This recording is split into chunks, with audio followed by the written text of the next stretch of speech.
Welcome to Sputnik, orbiting the world with me, George Galloway. Now, something's not quite right here, folks. What do I mean? Well, what I read and hear from conservative, Republican, right-wing politicians in America about China is the precise opposite of what I hear from conservative, Republican, right-wing people actually living in China. And one of those, of course, is our old friend Mario Cavolo. And you'll remember that was the title of the article that made him famous.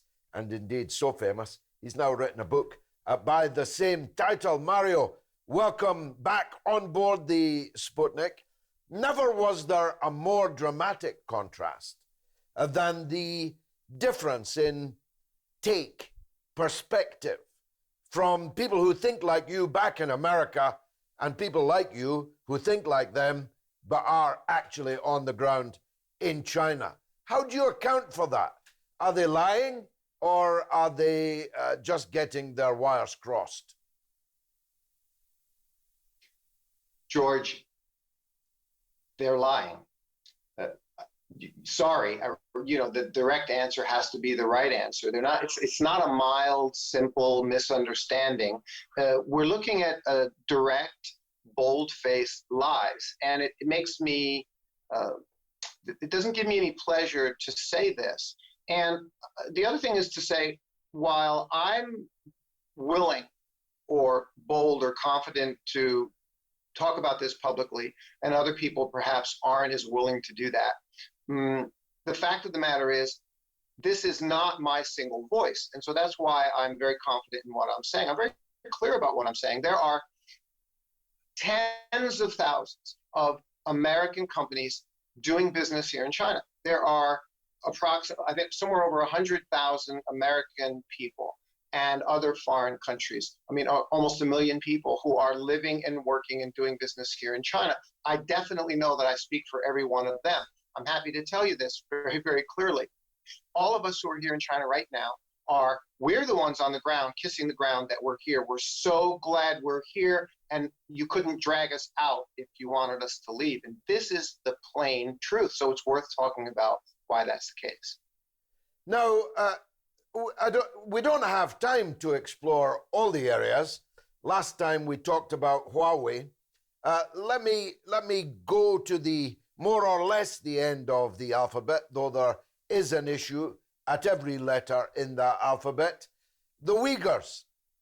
Most Muslims in the West, and I therefore presume the East, believe that China is waging a war of terror against its Muslim population, that it's banning their religious practices, that it is incarcerating. Sometimes we're told millions of Chinese Muslims. I've got to tell you, that is very, very widely, almost comprehensively believed. And yet I just saw a broadcast by you that paints a picture which is exactly the opposite of that. Explain. Sure. And in explaining, let me start by actually vectoring back out to Mike Pompeo. And you mentioned Huawei. So here's a 15-second segue into the falsity of the accusations. First, you have the Trump administration, and led by, of course, Mike Pompeo, this most aggressive anti-China voice. And what does he say? He says, well, Huawei is a national security concern, and that's why they're banned. And that's why, by the way, we also got Boris Johnson to go along with the ban of Huawei, because they're a national security concern. And then when we finally could learn and see and understand by the evidence that, oh, that's not true at all. This is really just about competition. There's no proof. There's no evidence whatsoever. Huawei handed over their code and said, look at our code. Find the national security leak and the national security threat. It's in our code. It would be in our code. Here's our code. Look at the code. And they found nothing.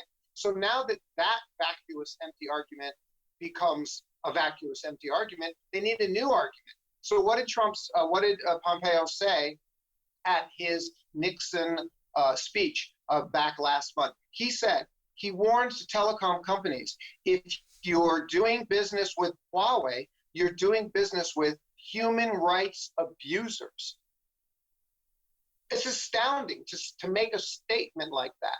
So what is human rights abusers? And it means you're doing business with a Chinese company, and all therefore Chinese companies are human rights abusers because China, and you're complicit, is because China is human rights abusing the Uyghurs in Xinjiang, which is exactly the opposite of the truth. So it's just another lie on top of another lie on top of another lie. Now you ask me what's really happening.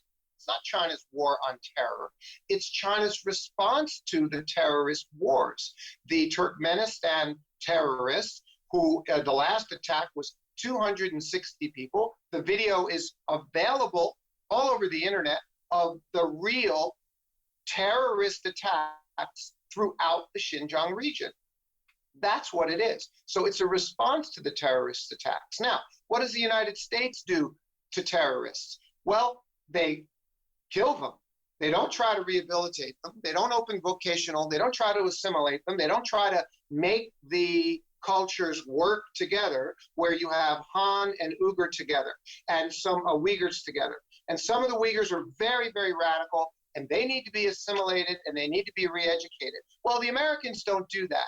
The Chinese really did this. I call this the Chinese grand experiment, actually. It's quite incredible that they would say, well, we're going to re-assimilate, we're going to assimilate and blend these cultures together, where Americans, they just went ahead and killed all the Muslims. You got over 1 million dead Muslim civilians from the Middle Eastern wars, am I right or not? So the Americans aren't interested in educating anybody. The Chinese are. I think that's a big contrast, don't you? The situation in Xinjiang is that there is an active anti-terrorist program which has security dimensions, but also re-education dimensions. That's true. Yes. But are there 1 million Uyghurs in concentration camps? That's the big question. Right. That's the big question. Are there 1 million Uyghurs in concentration camps? And first of all, the answer is no, the number isn't anywhere near 1 million. And two, there's no such thing as concentration camps. You just said the truth. I'm not interested in denying the truth. Yes, there are re-education centers and vocational centers. And yes, there's a lot of security. And all people, Han and Uyghur and anybody else, tourists who are in Xinjiang, are subject to all the same security measures when you go in and out of buildings, when you go in and out of public areas, like the TSA at the airports. It is restrictive, but it's restrictive for every citizen, not restrictive specifically to Uyghurs. Why does China not do a better job of rebutting these allegations? You know, that's a very good question. And I won't say that the Chinese are really good at their PR. You know, someone said to me they should hire you, Mario, and I agree with that. There's people like myself and other people like myself who are, because we're native foreigners, we speak the English language out to the rest of the world, and we are capable of communicating. And as much as the Chinese diplomatic side and PR side makes their effort, the spokespersons and the ministers, the cultural difference, George, between the way Chinese people think and the way that foreigners think, it is like black and white. I mean, it's incredible. I'm married to one, so I know. I mean, we just think completely differently about things. And so in that area, I'm going to say yes, they could improve. They could respond in a better way in terms of PR and communications. I think over time that they will do that. But in the meantime, I'm I don't hesitate to be a part of it because I know that I'm not going to make a fool of myself in public. If what I'm saying, if I don't know it to be true, then I wouldn't say it. Now, of course, the information war against China is in a way the least of it. The warships, first American, joined by the Royal Navy from Britain, now joined by a warship of the Indian Navy. Who knew? There's an international task force assembling in the South China Sea. Presumably, it's all war games, but war games can turn serious, can't they? The South China Sea situation, once again, it begins on a false pretense, like Gulf of Tonkin in the Vietnam War. It never happened, and that was the pretense for the entire Vietnam War. But it's a false pretense. It's not there. What's not there? Pompeo saying, we must respond, we must go to the South China Sea due to China's aggression in the area. It's intolerable and unacceptable. Sounds good, right? Except there isn't any Chinese aggression in the area. China's claims in the South China Sea today are no different than their claims 5 years ago, which go all the way back, in fact, decades to their original claims. So there's no additional added aggression. It's a false pretense. So we're back to politics once again. You see what I mean? Are you still hoping for the re-election of Donald J. Trump at the November election? No, and I have to clarify. Thank you for calling me a Republican. I don't mind it actually, because I am definitely on the conservative side and agree with a lot of those conservative and quote Republican views. But at this point, I've divorced myself from left, right, Democrat, Republican. I have nothing to do with any of it. Call me an independent. Call me a centrist. And in the sense of only saying, George, that the lesser of two choices, I would say, okay, Donald Trump. That's what I was thinking in 2016. Now, that's because if you know that I'm a conservative, you understand that I feel that from Clinton, the Bushes, and Obama right on through, they've dismantled the America that I grew up in. They dismantled, and America's gone. And as a conservative, I don't like that. America was built on Judeo-Christian ethics. I don't like this leftist, liberal, atheist push, this progressivism, this neoliberalism. I think it's a cancer, and I don't agree with it. So you can understand then that I would say I would mostly support Trump with all of his flaws in 2016. However, he pushed me over the line to where it's impossible to want him to stay in office with this stunt that he pulled regarding China. Mario, best of luck with the book. Thanks for joining us again on board the Sputnik. Thank you so much, George. A pleasure to be here. Coming up after the break, eat out to help out. We ate out. Did it help out? We'll talk to a restaurateur from Altrincham in Manchester who's got plenty to say on the subject. Don't miss it. Welcome back to Sputnik, still orbiting the world with me, George Galloway. Now, next to the creation of the National Health Service, I'm struggling to find a more popular government policy than eat out to help out. Rishi Sunak was the cause of, 10 million dinners. Maybe my next guest can tell me how many were eaten at his place. He is Bilal Ahmed. Full disclosure, a good friend of mine, and I've eaten at his splendid tables in Altrincham in Manchester many a time, and top class it is too. Bilal is the owner of the Mariam restaurant there, but he comes from a long line of restaurateurs. His grandfather, who served in the Royal Navy during the Second World War, opened one of the very first curry houses in Manchester, and there's quite a few have emulated him ever since, but none better than his grandson. Bilal, welcome on board the Sputnik. Let's start with the modalities of it. The Eat Out to Help Out saved the restaurant and hospitality business in Britain. Would you say that's an accurate statement? It did help out a little bit, but it's not a long-term solution. We have over 350 days in a year. That was just 12 days of our business. And Monday, Tuesday, Wednesday is not something the restaurateurs are used to seeing, flooding of people queuing up on a Monday night, and the Saturday we have an empty restaurant. It was a little bit too much for me to bear, to be quite fair. We weren't actually ready for something like that, but it did help out a little bit. The scaremongering of people, of don't go out, your life is at threat, that was ruled out a little bit to show people that we can safely run busy restaurants no matter what. The numbers were remarkable, of course, and I know that logistics were thrown out considerably. There were some restaurants had no food left, certainly no desserts left on a Thursday and a Friday, because the sheer scale of custom Monday to Wednesday was such. But the maximum discount was £10. Now, £10 is not nothing, of course, but did it surprise you that so many people were ready to come out and eat just to save £10? Well, I've been in the restaurant game almost all my life, and I've had New Year's Eve on Monday.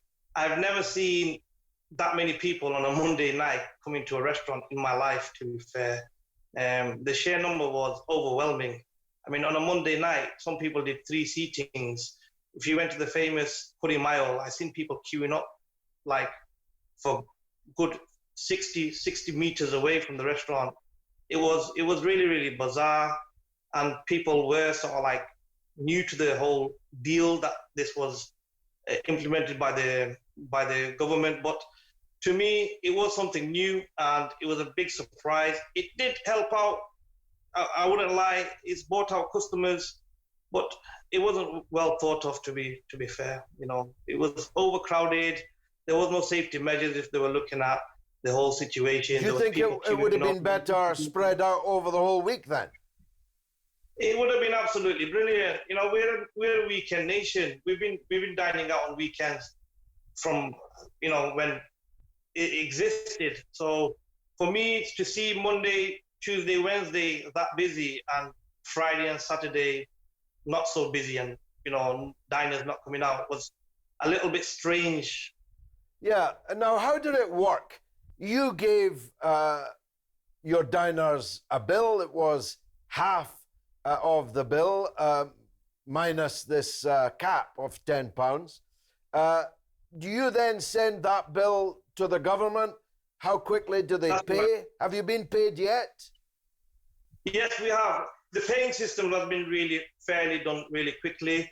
On average, say if you were doing, for example, £70 for 4 people or £100 for 4 people, £100 bill would be turned to £50, and the other £50 would be paid from the government. And the drinks, alcohol, as you know, I don't have no alcohol in my restaurant. You can bring your own drinks in my restaurant. It was just the food only, so that was just how it was done. How quickly did they pay? They paid 4 days. It takes 4 days. You have adjusted your menu. I mean, your menu is nothing like what I would have sat down to when I first started eating curries, I don't know, longer ago than I care to remember. You've moved with the times. Well, I call myself an artist, Brother George, because first of all, to become a good restaurateur or to become a good chef, you have to be an artist first. You have to make your own decisions of what you think the public might like. I love creating my own dishes. I love teaching people how to cook. I love making my own recipes. My granddad was a legendary chef in Manchester. He was one of the few chefs that started off the whole trade in Manchester, to be fair, dating back 1950s and 60s. And, the famous Rogan Josh dish named in the Manzil restaurant in the 60s. These are the things I'm proud of. And I would like to say, to majority of the people, yes, we did have our classic dishes like Rogan Josh and the Boona, but you have to move with the time, and you have to be more creative, more inspiration from other kind of food and put fusion together with it. Like that's what you tasted, and I'm really glad that you enjoyed it. No, I was going to ask you about that. Not many foods are, as it were, an island, self-contained, entire unto themselves. To what extent have you been influenced in any way, say by Southeast Asian cuisine? Well, it's part of our daily life. You see, anybody can go out there and cook something.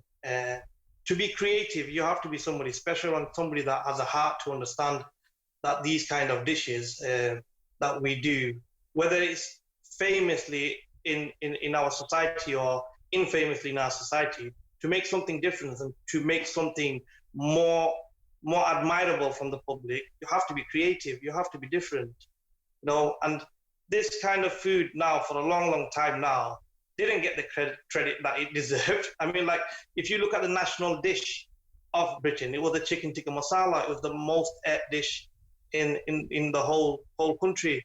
If you go to any supermarket, even petrol stations, there'll be a little frozen box saying chicken tikka masala in there.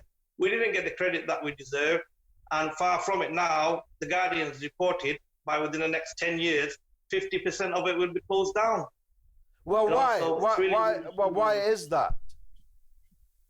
Well, because first of all, George, the restaurant trade now has been taking a real heavy beating. Before the Brexit, there was this immigration problem that we can't get any staff inside. So we had staff crisis. Then came the Brexit thing that scared everybody off with that. Now the COVID-19 is like a final blow, and what's going to happen from here? We just don't know. It's really a shame, really, because the forefathers really established this trade for a long time. And don't forget, it's not just a trade, it was a revenue over £4 billion a year for the economy. What the government doing to save these restaurants or help them out, say, look, you've been here for a long time, let's do something about it. Nothing has come across to us. I mean, I've been in the game all my life. I've not seen anybody teaching in colleges how to cook a chicken tikka masala. They can cook, a pie or something like that. Well, why wouldn't they do that, with Indian food and keep the trade going? It doesn't necessarily mean you're from Bangladesh or Pakistan or India, with these restaurants. If you can mass produce it in factories, why can't you mass produce it in our colleges and our university? I just don't know, something for them to think about and keep the trade alive, for a long time to come yet. Finally, and I'm grateful for your time. I know you've probably got a queue outside the door. The age-old question. Almost all Indian restaurants in Britain are in fact owned and cooked for and served by Bangladeshis.